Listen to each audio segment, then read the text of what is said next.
एक व्यक्ति ने महात्मा बुद्ध से पूछा, मेरी जिंदगी में इतने दुख क्यों हैं? इतनी तकलीफें क्यों हैं? इतनी परेशानियां क्यों हैं? तो महात्मा बुद्ध ने उससे कहा, बताओ तुम्हें कौन सा दुख है? उसने कहा, मैं अपने कितने दुख आपको बताऊं? मेरी पूरी जिंदगी ही दुखों से भरी हुई है।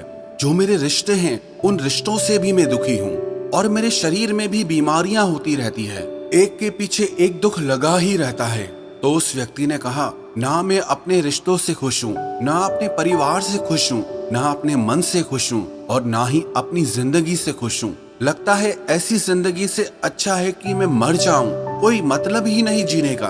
तो महात्मा बुद्ध ने उस व्यक्ति से पूछा कि बताओ कि तुम्हारे इन सारे दुखों का क्या कारण है? तो वो व्यक्ति महात्मा बुद्ध से कहने लगा कि मैं आपके पास इसीलिए तो आया हूँ कि आप बताओ मेरी जिंदगी में इतने दुख क्यों हैं? इन सब का क्या कारण है? महात्मा बुद्ध ने उस व्यक्ति से कहा, जरा गहराई से सोचो, विचार करो, देखो कहाँ है तुम्हारा दुख, क्या कारण हो सकता है तुम्हारे दुख का। उस व्यक्ति ने बहुत सोचा, पर जब उसे कुछ समझ नहीं आया तो बुद्ध ने उसे उत्तर दिया कि तेरे सारे दुखों का कारण तू ही है। तेरे मन की आसक्ति है, तेरे मन का मोह है। बुद्धा का एक प्रसिद्ध कोट है जो आपने भी सुना होगा, the root of suffering is attachment. आपके सारे दुखों का कारण आपका मोह है, आपके मन का अटैचमेंट है, आसक्ति है। तो उस व्यक्ति ने बुद्ध से कहा कि मैं समझा नहीं कि मेरे मन का मोह हर दुख का कारण कैसे हो सकता है। तो महात्मा बुद्ध ने उसे 3 छोटी छोटी कहानियां सुनाई। पहली कहानी, एक व्यक्ति पेड़ से चिपक कर चिल्ला रहा था कि कोई मुझे बचाओ, कोई मुझे इस पेड़ से छुड़ाओ, इस पेड़ ने मुझे पकड़ लिया है। तो वहां से एक गुरु और शिष्य गुजरे। उस शिष्य ने अपने गुरु से कहा कि गुरुदेव, इस आदमी की मदद करनी चाहिए, ये इस पेड़ से चिपक गया है, इसे छुड़ाना चाहिए। तो उसके गुरु ने अपने शिष्य से कहा कि इसकी मदद कोई नहीं कर सकता। तो वो शिष्य हैरान होकर पूछने लगा कि ऐसा क्या है कि इसकी कोई मदद नहीं कर सकता। तो गुरु ने कहा कि इस व्यक्ति ने खुद ही पेड़ को पकड़ लिया है और जिस इंसान ने खुद किसी चीज को पकड़ा हुआ है उसे कौन छुड़ा सकता है, उसे कौन बचा सकता है। ऐसे ही बुद्ध ने कहा कि तुमने भी सारे दुखों को खुद ही पकड़ा है कि ये मेरा है, ये छूट ना जाए, ये मेरे पास रहना चाहिए, ये मुझे मिलना चाहिए। और तेरे सारे दुखों का कारण ये मैं और मेरे का बंधन है। फिर बुद्ध ने उसे दूसरी कहानी सुनाई कि जैसे एक मकड़ी वो खुद ही जाला बुनती है और जाला बुनते बुनते एक दिन ऐसा आता है कि वो उस जाले में खुद ही फंस जाती है। वो चाह कर भी उस जाले से बाहर नहीं निकल पाती है। ऐसे ही तूने भी अपनी जिंदगी में कितने ही रिश्ते बनाए हैं, कितनों से मोह लगाया है, कितनों को अपना माना है और उनमें मोह रखने के कारण आज वो तुझे दुख दे रहे हैं। सारी दुनिया में कुछ भी होता रहे, हमें दुख सुख नहीं होता है। हमें दुख सुख कब होता है? जब हमारे अपने के साथ कुछ होता है या हमारा अपना हमारे साथ कुछ करता है।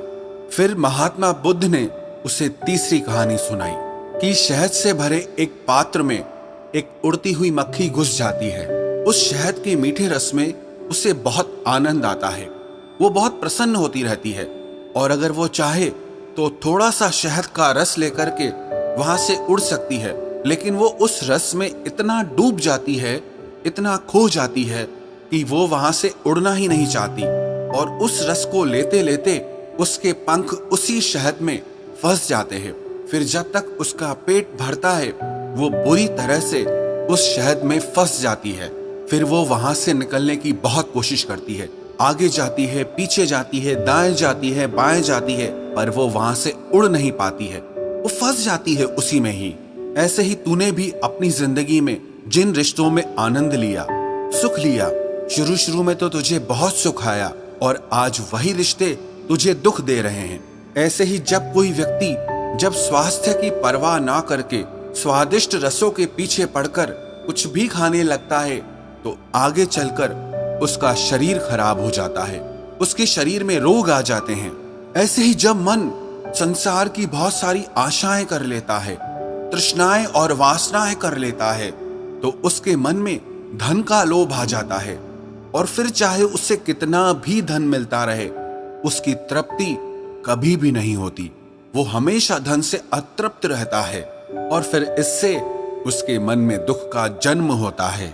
फिर उस व्यक्ति को एहसास हुआ कि महात्मा बुद्ध बिल्कुल सही कह रहे हैं। यही वजह है मेरे सारे दुखों की। मेरे सारे दुख मेरी ही वजह से पैदा हुए हैं, मेरे ही मन के मोह से, अटैचमेंट से पैदा हुए हैं। फिर उसने महात्मा बुद्ध से दूसरा प्रश्न किया कि आपने मुझे कारण तो बता दिया, अब मुझे इसका उपाय भी बताइए। महात्मा बुद्ध ने कहा, अगर तुम सारे दुखों से पार होना चाहते हो तो अपने मन को मोह और वासनाओं से ऊपर उठाकर प्रेम और संतोष से भर दो, क्योंकि जिसके हृदय में प्रेम और संतोष का दिया जल गया, उसके मन से मोह और वासनाओं से जन्मे हुए दुख का सारा अंधकार ही दूर हो जाता है। हालांकि ये बात कहने में बहुत आसान है, लेकिन करना बहुत मुश्किल है। लेकिन जो भी व्यक्ति महात्मा बुद्ध के इस उपदेश को समझ गया ना, वो सारे दुखों से पार हो जाएगा। यही कहानी हमारे भी जीवन की है। हम खुद ही रिश्ते जोड़ते हैं और बाद में खुद ही रोते रहते हैं। हम खुद ही प्रेम बढ़ाते हैं और बाद में खुद ही दुख पाते हैं। हम जिनके पीछे मेरा मेरा करके मरते रहते हैं, आखिर में वही लोग हमें सबसे ज्यादा दुख पहुंचाते हैं, हमारा दिल दुखाते हैं। जिनकी खुशी के लिए हम कुछ भी करने को तैयार हो जाते हैं, जिनकी खुशी के लिए हम अपनी सारी जिंदगी कुर्बान कर देते हैं, आखिर में वही हमारे जीवन में दुखों का अंधकार भर देते हैं। चाहे वो हमारा परिवार हो, हमारे मित्र हो, हमारी संतान हो या कोई भी रिश्ता हो, जहां पे भी हमने मन के मोह के, आसक्ति के, अटैचमेंट के धागे बांध रखे हैं, आप गौर करना, आपके जीवन में सारा दुख वहीं से आ रहा है। तो जो उपाय महात्मा बुद्ध ने उस व्यक्ति से कहा कि मोह और वासनाओं को त्याग करके अपने हृदय में प्रेम और संतोष को भर दो, इस छोटे से उपदेश को अगर हम भी अपनी जिंदगी में उतार लें तो विश्वास रखना, हम जिंदगी के सारे दुखों से अवश्य पार हो जाएंगे।